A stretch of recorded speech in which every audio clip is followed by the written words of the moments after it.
Alejandro Cacho desembarca en Filipinas, 29 de julio de 1700. Esta breve reseña no va a tratar de una batalla ganada heroicamente ni de una gesta científica de alguno de nuestros compatriotas. Aprovechando de la efeméride del 29 de julio de 1700, sobre la llegada de un exhausto galeón al archipiélago de las Filipinas, procedente de México, quisiera escribir sobre la labor de los agustinos y en general de las órdenes religiosas que trabajaron en dichas islas para intentar mejorar el nivel de vida de sus habitantes. La arribada de un galeón procedente de Acapulco a Cagayán, no era algo inhabitual, pero sí lo era que desembarcaran parte del pasaje. Cagayán se encuentra en la misma isla de Luzón donde se encuentra Manila, pero en el otro extremo y a casi 600 kilómetros de distancia. Hoy en día se tardan 5 días si se hace a pie y 11 horas si se pretende ir en coche.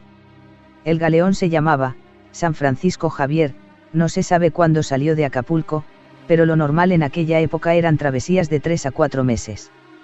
Tampoco se conocen las dimensiones precisas del buque, pero habitualmente a finales del siglo XVII eran embarcaciones construidas en Cavite, Filipinas, con una longitud de entre 40 y 50 metros y entre 10 y 15 metros de ancho.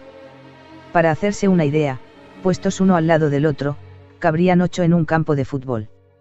Estas embarcaciones podían transportar alrededor de 1000 toneladas en mercancías, con una tripulación de 30 hombres y 200 pasajeros.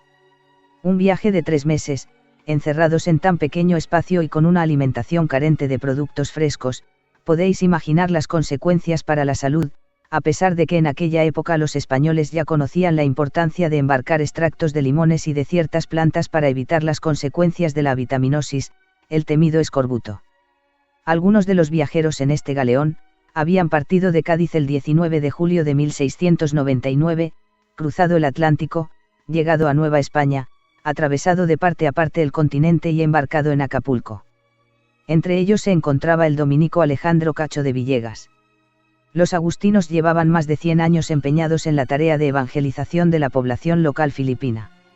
Habían participado en los primeros años y en 1587 habían fundado su sede en Manila. La ciudad se convirtió rápidamente en un centro de comercio muy importante, clave en las transacciones cruzadas entre China, Japón y América. Sin embargo, el interior de las islas no tenía casi ningún interés económico y los poderes institucionales fueron reacios a gastar sumas de dinero en educar y mejorar el nivel económico de los habitantes del interior, que por otra parte tenía un clima sumamente insalubre para los europeos o los novohispanos. Las poblaciones se encontraban divididas en distintas etnias que hablaban diferentes lenguas y que se encontraban en perpetuo enfrentamiento. Su vida era la propia de cazadores, recolectores con una agricultura rudimentaria y que apenas bastaba para cubrir sus mínimas necesidades vitales. Fueron los agustinos, juntamente con dominicos y franciscanos, los que se propusieron la tarea de evangelizar y educar a aquellas gentes.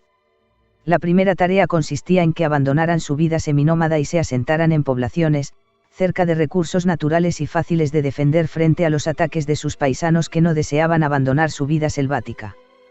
Para este empeño, utilizaron los recursos de la administración del Reino de España, como medio para poder viajar y asentarse en lugares seguros, pero raramente solicitaron el apoyo directo de las Fuerzas Armadas. Alejandro Cacho era uno de esos frailes que cambiaron un puesto confortable en la península ibérica por un futuro incierto donde muchos de ellos no llegaron a viejos. Centrémonos en su caso para tener una idea de la ingente labor de los agustinos. Había nacido en Ponferrada, León, aunque su familia procedía de Cantabria, quedó huérfano de padre y madre con apenas 3 años y fue educado por sus familiares en el entorno de los agustinos.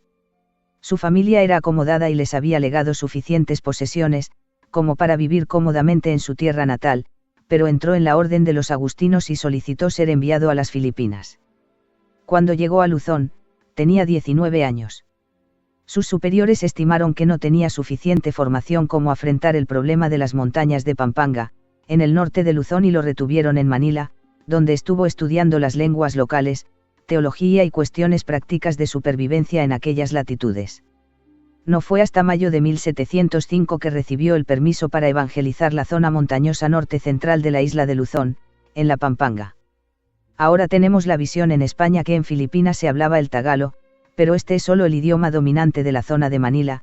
En las montañas había diversas etnias que hablaban lenguas muy diferentes entre ellas. Las etnias eran muy dispares y de comportamiento, costumbres y aspecto físico, sumamente diferentes. No eran iguales los isinayés y abacaes que los italones, cortadores de cabezas o los balugas, negrillos de monte, muy aficionados a saquear las posesiones ajenas.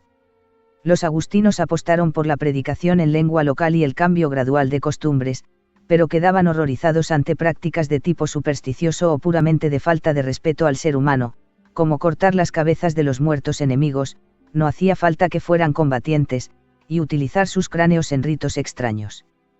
También quedaron chocados por sus prácticas conyugales. Para ellos el matrimonio no era efectivo hasta que no hubiera descendencia y aún así, si los hijos morían, era normal volverse a casar con otro u otra que aportara más suerte a la unión. Este tipo de costumbres podía ser útil en una sociedad donde los individuos no tenían más posesiones que el opuesto, pero rápidamente entraban en conflictos cuando se empezaba a tratar de temas económicos más permanentes. A todo esto se tuvo que enfrentar Alejandro Cacho durante 40 años, además de enfrentarse a gobernadores codiciosos, pequeños alcaldes de pueblo, de origen filipino, que se creían nuevos ricos, soldados indisciplinados que esquilmaban a sus propios compatriotas y una falta crónica de dinero. Fue el prototipo del misionero español en Filipinas. Llegó a dominar 6 lenguas diferentes y tuvo tiempo para escribir sobre temas de historia, geografía, naturaleza, medicina y filología. Colaboró en la construcción de caminos para comunicación de la capital con las apartadas provincias, construyó pequeños hospitales, se opuso a directivas virreinales cuando pensaba que iban contra los intereses de los indígenas, se opuso a desplazamientos de poblaciones para evitar desarraigo, estudió las costumbres locales, las puso sobre escrito y las defendió incluso cuando iban en contra de directivas católicas. No dejó grandes construcciones ni enormes monumentos, solo dejó un grato recuerdo entre sus feligreses e incluso tuvo elogios por parte de quienes no compartían sus ideas sobre la defensa a ultranza de los indígenas. Murió en febrero de 1746, en Caranglán, entre sus feligreses a los que siempre había defendido, en paz consigo mismo. Manuel de Francisco Fabre.